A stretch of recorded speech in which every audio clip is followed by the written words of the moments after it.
Now, your Storm Team 18 forecast. Weather from where you live.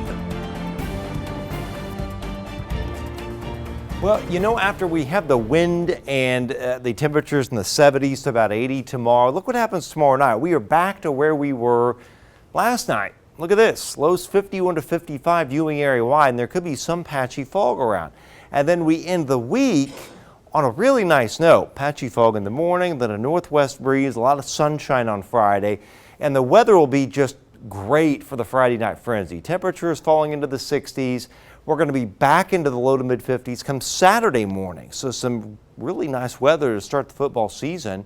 75 to 80 doing it for highs on Friday. But we've got to get through really 2 waves of some scattered showers and storms tomorrow. Now you already see some clouds coming in tomorrow morning, and the clouds or the wind increasing. This is around 6:30, 7 o'clock in the morning.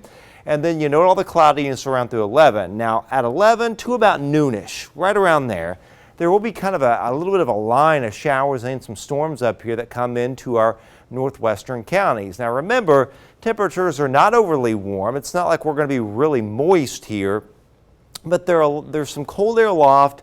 This is a pretty strong cold front, and there's just a lot of really strong wind aloft. That's very similar to what you'd have, say, in like early October.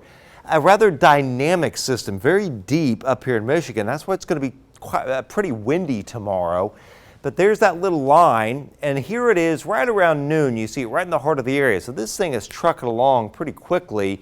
This is 1 o'clock, and you see at that point it's in our southeastern counties.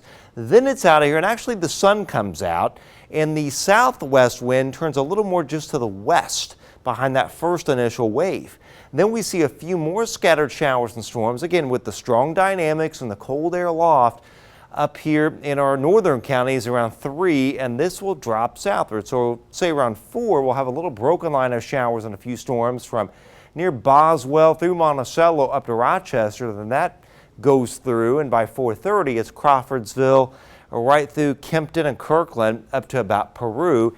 That jets out of here, and then tomorrow night is nice and comfy.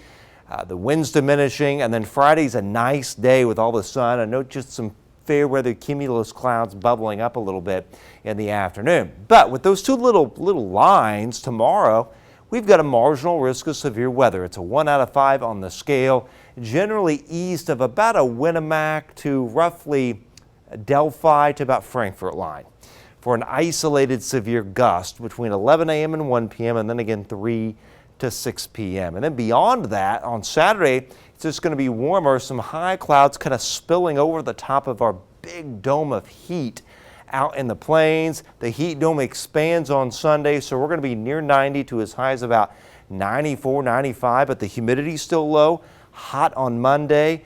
Tuesday's a rather hot day, but these storms in New England, that's an upper trough swinging through New England. What it's going to do is basically push the ridge back a little bit. We may get clipped by some of these storms late week, but the ridge will contract, and we will actually have a premature end to the 90s. We'll cool back to the 80s a little bit. I can show you that in the 10-day right now. 53 early on Saturday morning after the 78 tomorrow, 84 Saturday afternoon. Low humidity, but hot on Sunday, hot on Monday. Gets humid by the middle part of next week. We may get clipped by a few storms late Wednesday night, early Thursday. And then after that, we've cooled back to highs in the 80s.